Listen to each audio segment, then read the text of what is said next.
So we're going to talk about the mechanisms, some details about electrolyte balance. I'm going to start with sodium.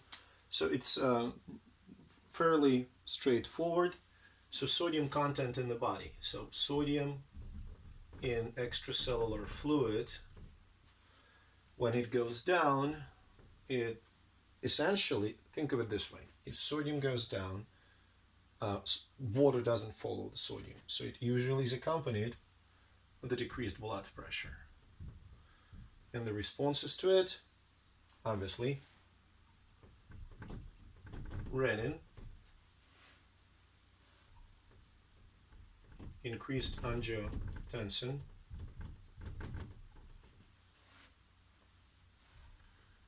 and increased aldosterone, which leads to sodium retention. Now, in a situation when sodium is too high,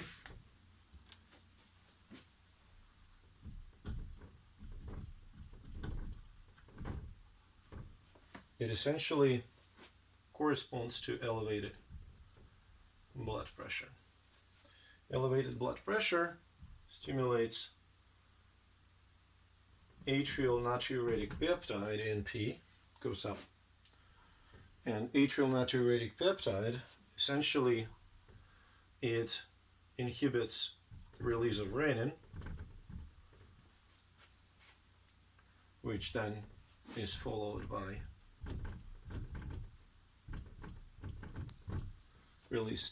decreased angiotensin and decreased aldosterone, and that is followed by sodium excretion.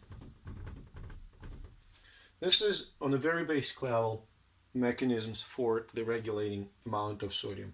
By the way, when you eat something very, very salty, overall amount of sodium in your ECF increases. It draws water out of your cells, blood volume increases, and your blood pressure increases. This is why salt consumption is associated with the hypertension. For potassium, there are two ways for potassium. One, potassium goes up, it's going to be direct excretion. So basically, potassium will be filtered out and excreted. And the second, and these two ways, they appear together. Okay? Second is aldosterone will increase. And remember, increased aldosterone not only leads to the sodium retention, it also leads to potassium secretion. Now, for calcium, it's pretty straightforward. Parathyroid hormone. Finally, the acid-base regulation. So here's blood, here's filtrate. The problem is bicarbonate cannot be directly reabsorbed from filtrate into blood because alkalosis is not such a big deal. Acidosis is, so we need to reabsorb bicarbonate. So what happens instead?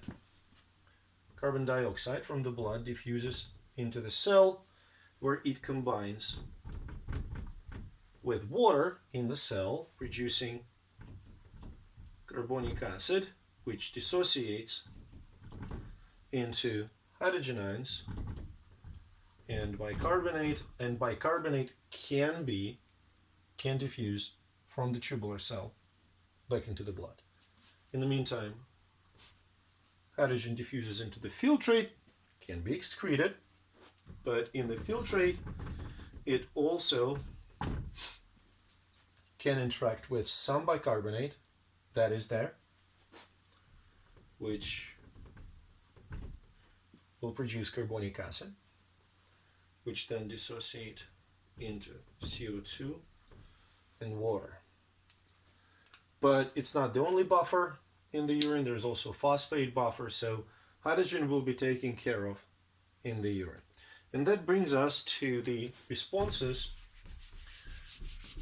to acidosis and alkalosis. And we're going to chat a little bit about respiratory and metabolic. First of all, you have to remember, if your respiratory system fails, then renal system has to take care of it. It's actually a good example in a current epidemic of coronavirus. Patients essentially experience respiratory failure. So their lungs fail to exhale CO2, which leads to respiratory acidosis. And let's do it. Let's say we have respiratory acidosis, which is characterized by elevated partial pressure of carbon dioxide. So since respiratory system cannot take care of it, renal system attempts to do that. And the response to it will be increased bicarbonate reabsorption. And I want to take reabsorption into quotation marks here.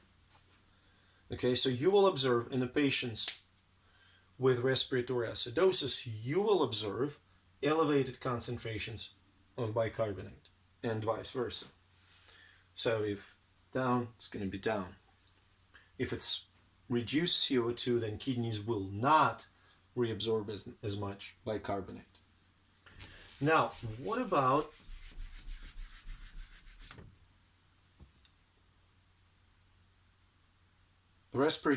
what about metabolic? So in metabolic acidosis, the elevated levels of hydrogen ions essentially correspond to levels of bicarbonate being decreased. Now, how does the respiratory system respond to lower pH? It responds by elevated breathing rate. And elevated breathing rate what does it do to carbon dioxide? Exhales it. So result of that elevated breathing will be decreased pressure of carbon dioxide. So that's metabolic acidosis. For metabolic alkalosis, the responses are going to be opposite.